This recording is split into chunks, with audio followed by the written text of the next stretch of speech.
In the Second World War, the Soviet Union and the United States of America fought together, united in their struggle to destroy Hitler's Third Reich. But within 2 years of the end of the war, great divisions had appeared between these two superpowers. In this program, we'll show these divisions reflected in contrasting pro-Soviet and pro-American films. The United States feared that the Russians, led by Joseph Stalin, wanted communism to dominate the world. Russians believed the United States were aggressive towards the Soviet Union and its allies. By 1947, both sides were talking again of war, this time a Cold War.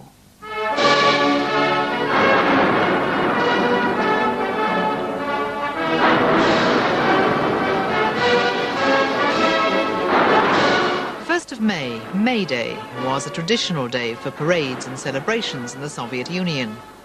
This Soviet film of the 1947 May Day parade shows the huge military strength the Soviets could still draw upon.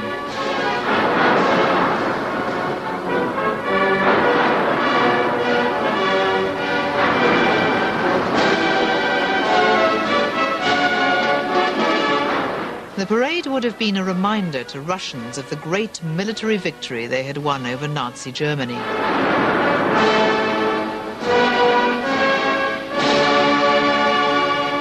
At the time of this parade, Stalin was taking control of most of Eastern Europe, and the Red Army was the largest fighting force in the world.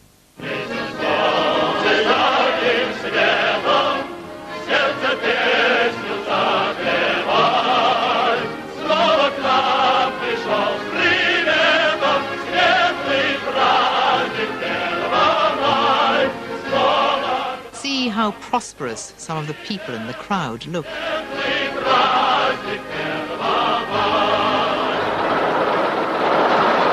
Марш военной техники замыкают бронетанковые части.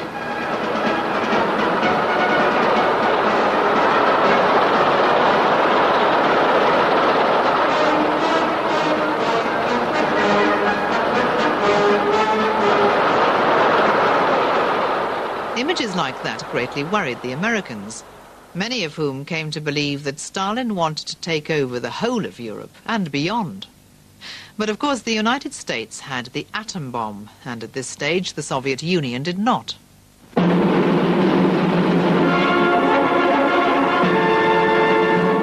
The March of Time! This cinema news report from The March of Time helped to shape the attitudes of people in the United States.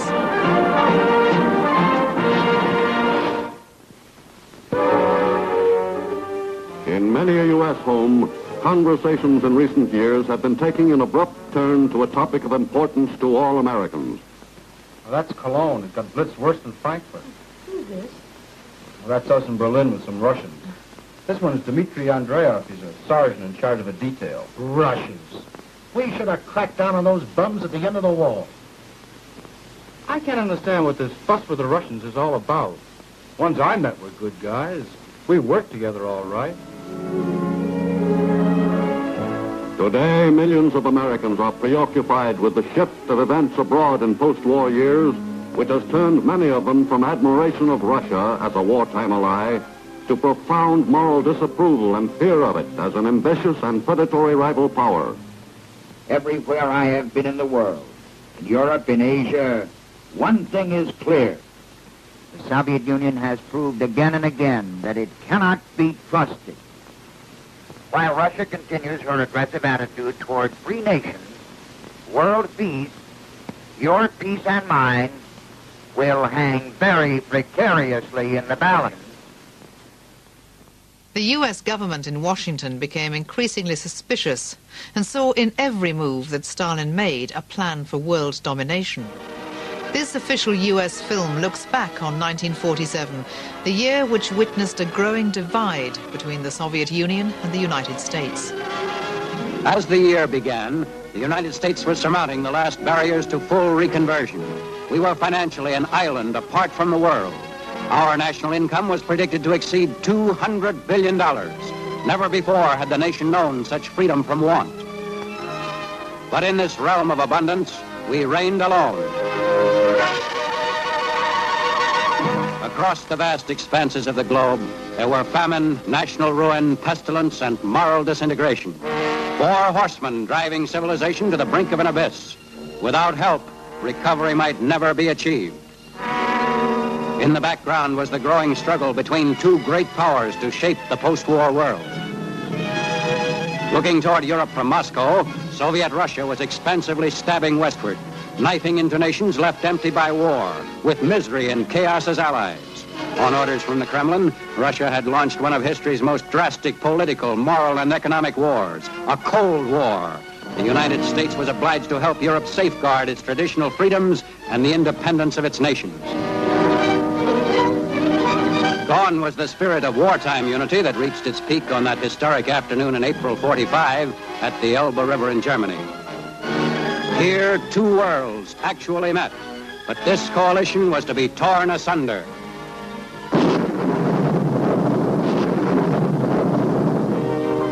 Already an iron curtain had dropped around Poland, Hungary, Yugoslavia, Bulgaria, menace to the security and institutions of democratic government. A long-term, patient but firm and vigilant containment of Russian expansive tendencies. This declaration meant that Russia must be kept within boundaries already about equal to the circumference of the globe. From the Arctic, around the Pacific coast, North China and the Middle East to Western Europe, pressure points existed in the new containment offensive.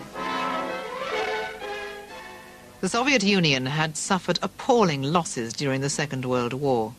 27 million men, women and children were killed. A third of the nation's wealth was destroyed. Stalin wanted to build a buffer zone between the USSR and the West to ensure that the Soviet Union would never again be invaded. Предоставляет слово Иосифу Виссарионовичу Сталину.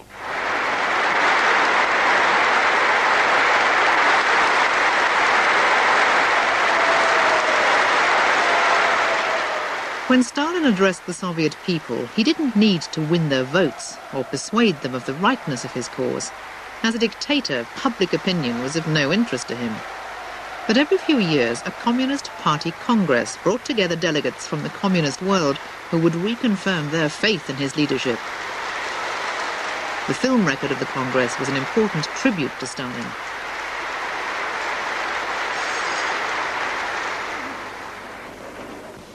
Товарищи, разрешите выразить благодарность от имени нашего съезда всем братским партиям и группам, представители которых почтили наш съезд своим присутствием, или которые прислали съезду приветственные обращения.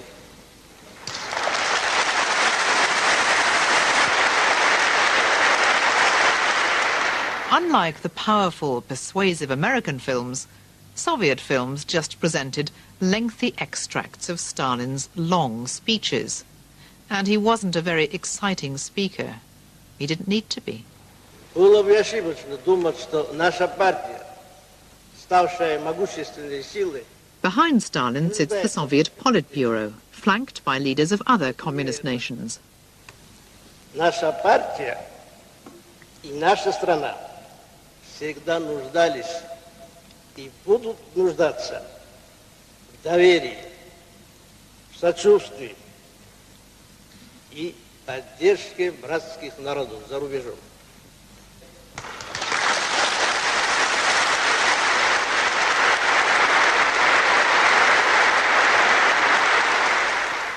At the heart of the conflict between the Soviet Union and the United States lay a dispute over the future of their old enemy, Germany. The Soviets wanted to keep the whole of Germany weak. The Americans came to realize that there could be little economic recovery in Europe without a recovery first in Germany.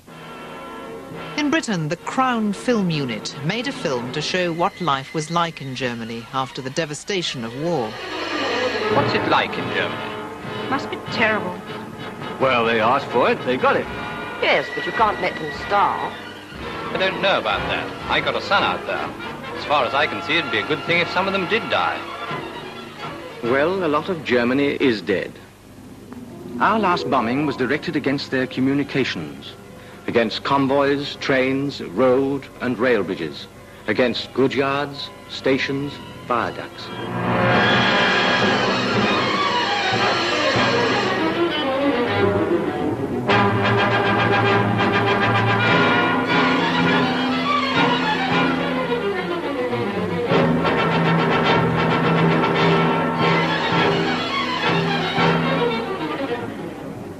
We not only smashed up the towns, but smashed up the links between the towns. And at the finish, life in Germany just ran down like a clock. Place and time meant nothing, because the links between the people were smashed too. They were just left wandering, searching, looking for food, looking for their homes, looking for each other. They are still stunned by what hit them, stunned by the war they started. But in the search for food and the urge to get home, the life force is beginning to stir again. Today, our powers of destruction are terrifying, but the will to live is still stronger.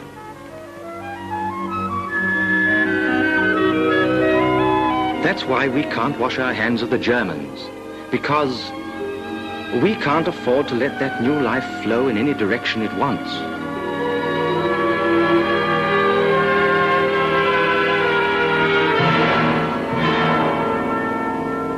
Our military government, that is, your husbands and sons, have to prod the Germans into putting their house in order. Why? We have an interest in Germany that is purely selfish. We cannot live next to a disease-ridden neighbor. In the film, we can see the beginnings of the intention to build Germany up again, once what the film calls the disease of Nazism has been removed.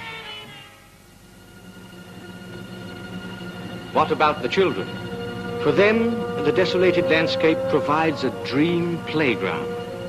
The derelict weapons of war might have been specially designed to have games with. There are Germans who know this can't go on. The teachers must be found and themselves taught to teach the children that there are other things in life beyond Nazism and war. Disputes over the German capital, Berlin, provoked the first major confrontation of the Cold War. After defeat in 1945, Germany was divided into 4 zones of occupation: British, French, American and Russian. Berlin was in the Russian zone. It was also divided into 4 zones of occupation. The Allies had tried to integrate their zones into the West. The Soviets responded by blocking the road and rail links between the city and the West, which provided fuel and food to the Allies' zones of occupation. This was called the Berlin Blockade. Different accounts of the blockade were recorded on film. Without coal, electricity had to be cut. And without food, Berliners in the Allies zones faced starvation. Stalin hoped that the blockade would force the West to withdraw. But the United States and Britain organized the Berlin Airlift. Aircraft flew to Berlin from West Germany around the clock with vital supplies. Here are 2 contrasting views on the Berlin Airlift. A pro-Soviet newsreel shown in eastern Germany and a British pro-Western newsreel shown in western Germany. First, the western view of the airlift, celebrating the achievement of flying in 10,000 tons of supplies in a single day. Festzustellen, unternahm das alliierte Luftbrückenkommando einen 24-stündigen Rekordeinsatz. Auf den Berliner Flugplätzen Tempelhof, Gatow und Tegel herrschte pausenloser Rekordbetrieb.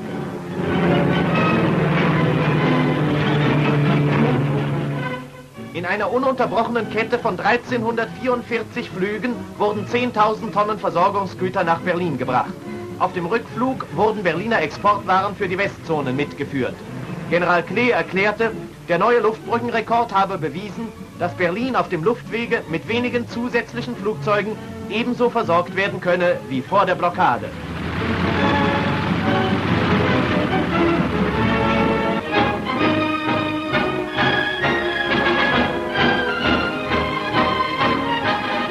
Now the anti-Western, pro-Soviet view.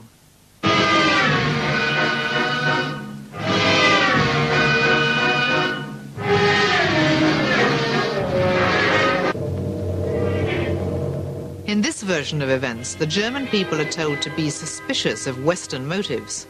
After all, the aircraft that were now bringing relief to West Berlin were the same planes that only 4 years before had been bombing the city day and night. Die Musik kennen wir doch.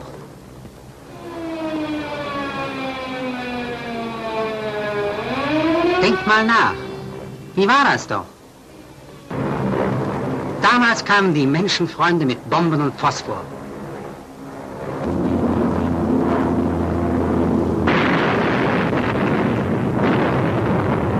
Denkst du noch an deine Wohnung? Weißt du noch? Dein Junge in den Trümmern. Wie fing die Geschichte denn an?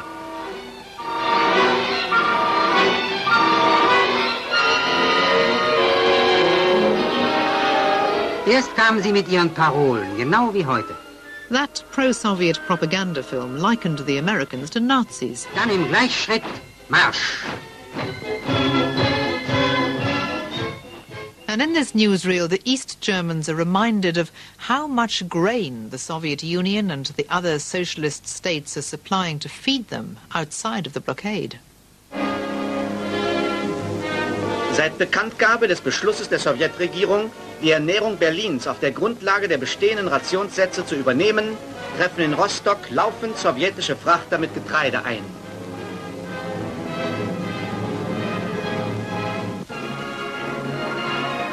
Moderne Exhaustoren ermöglichen rasches Verladen in bereitstehende Güterzüge, die nach Berlin abgefertigt werden.